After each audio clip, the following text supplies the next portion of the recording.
Welcome to qnawire. Hi, so in this case I don't have access to your book, but remember that the pKa can be found from the Ka, that is minus the logarithm of Ka. So for formic acid,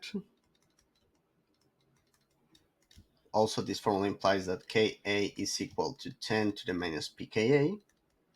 For formic acid, the value for pKa is going to be equal to 3.75.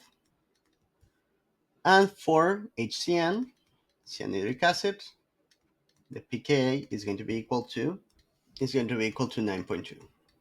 Okay. So first of all, we need to use the information of the text. Of course, you can replace the values for Ka and pKa accordingly to the values that you got to get the pH of a 0.1 molar solution of formate. Formate, right? So what this is going to look like, I'm going to, instead of write down the full formate formula, that would be C double bond O H O minus, we can write it down as HCOO minus.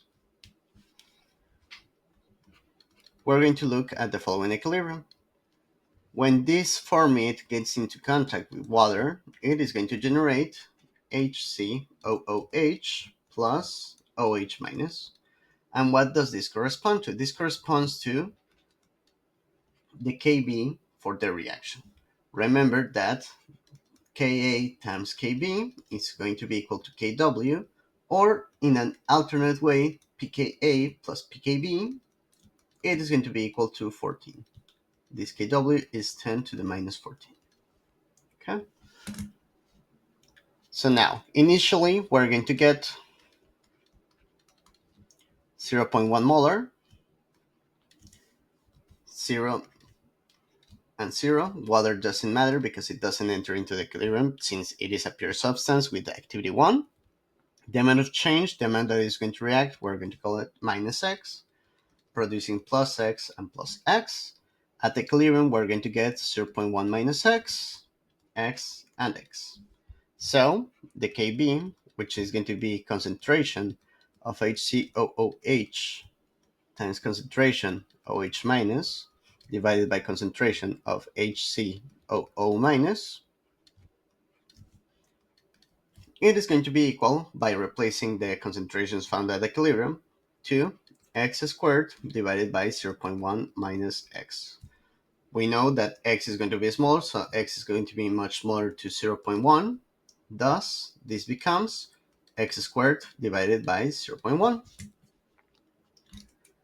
This means that my value for x is going to be equal to the square root of kb times 0.1.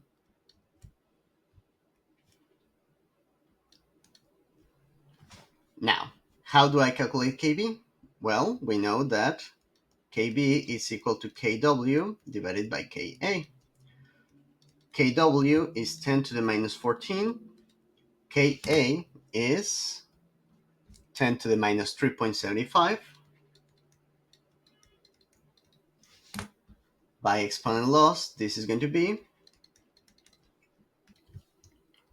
10 to the minus 10.25. Perfect. So we can plug that value into our calculation, times 0.1.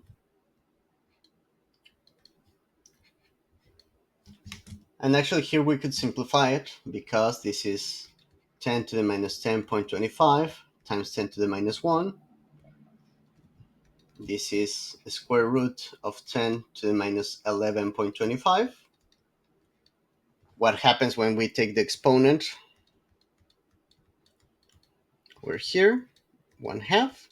Of course, you can replace the numerical value and just do the calculation in your calculator, but just for practicing, this is a nice thing to do. So this becomes 10 to the minus 11.25 divided by 2, which is 10 to the minus 5.625.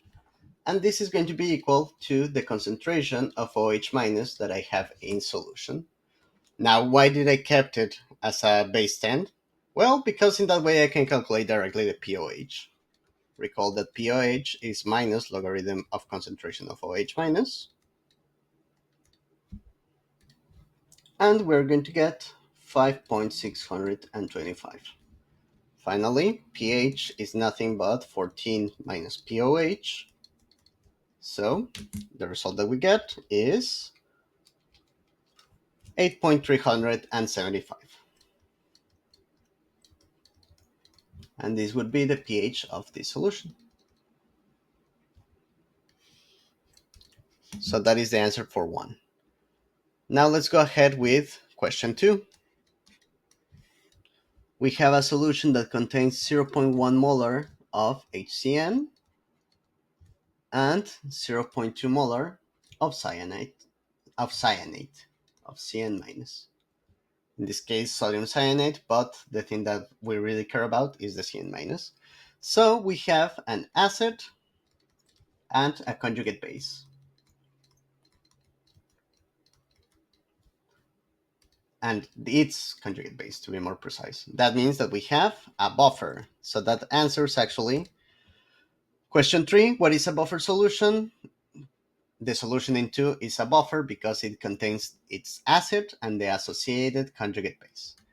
Since we have a buffer, the pH is given by the Henderson-Cassavant equation, that is pH is equal to pKa plus logarithm of the concentration of the conjugate base divided by the concentration of the acid.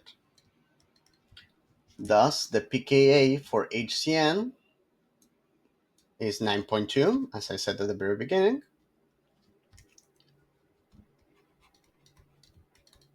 The concentrations are provided to us. Cn minus is 0.2 divided by 0.1. So this becomes 9.2 plus logarithm of 2, giving us a pH of 9.5.